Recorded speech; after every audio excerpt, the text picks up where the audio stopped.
how come that fuel in Uganda is cheaper than fuel in Kenya? So, and yet the fuel being sold in Uganda goes through Kenya. Industry, the Ministry of Energy, the Ministry of Transport, and I have the following to say. Over the past few weeks, many families, businesses, farmers, and transport operators have felt the pain of rising fuel prices. I fully understand the frustration and the burden this has placed on households and on the cost of living across the country. As President, I want to speak to you honestly and directly about why this is happening, what the government is doing, and why we must face this challenge together as one nation. The truth is this: Kenya is facing the effects of global fuel crisis caused by the ongoing conflict in the Middle East. This is not a crisis affecting Kenya alone. Countries across Africa, Europe, Asia, and the Americas are all struggling with rising fuel prices, fuel shortages, and disruptions in supply.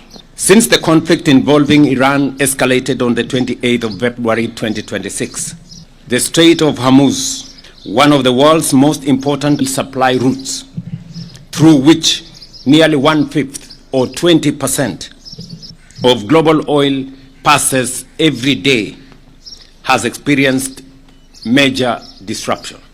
This has created one of the largest global oil supply shocks in modern history.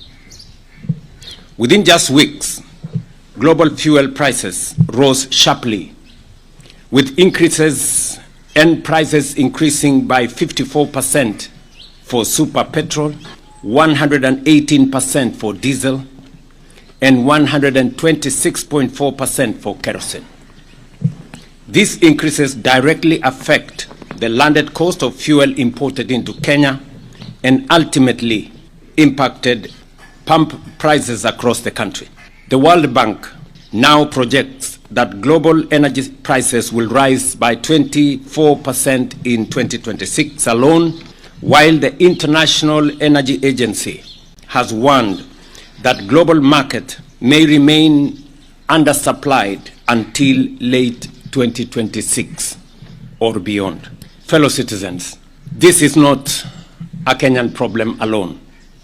Around the world, governments are introducing emergency measures to manage rising fuel costs, supply disruptions, and pressure on the cost of living. Some countries are now experiencing actual fuel shortages and rationing.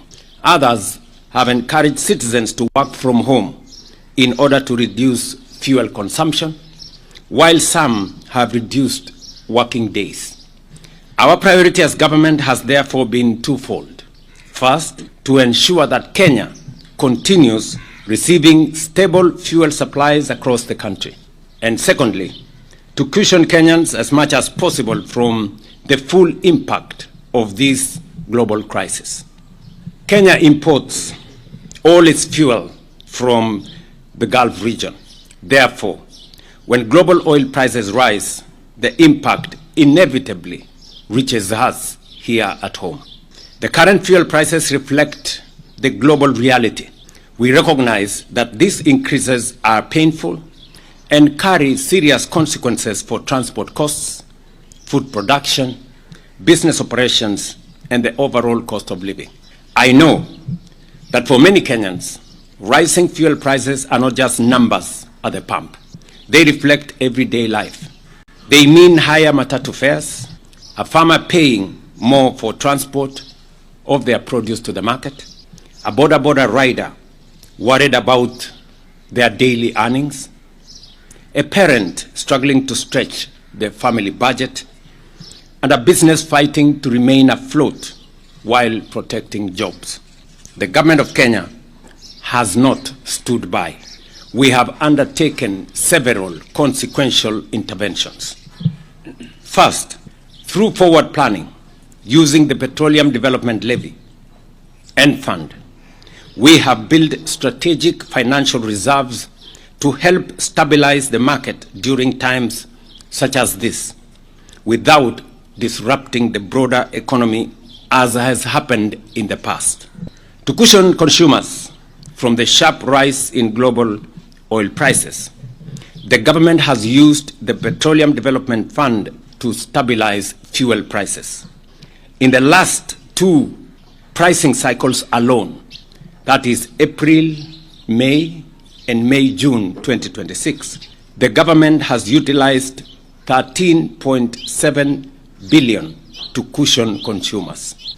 Secondly, working with Parliament, we have reduced VAT on petroleum products from 16% to 8%, foregoing Kenya shillings 14.4 billion in tax revenue in order to reduce pressure on Kenyan families and businesses.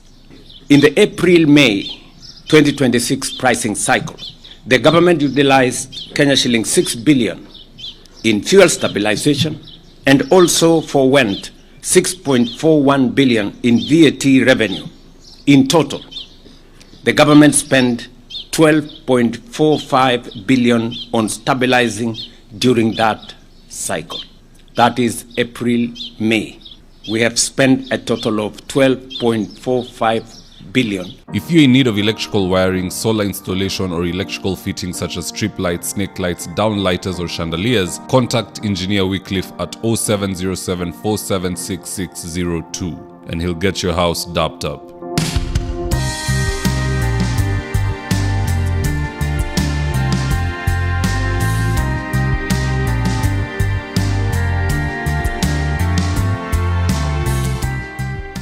Thank you for choosing David Wafula as your primary news platform.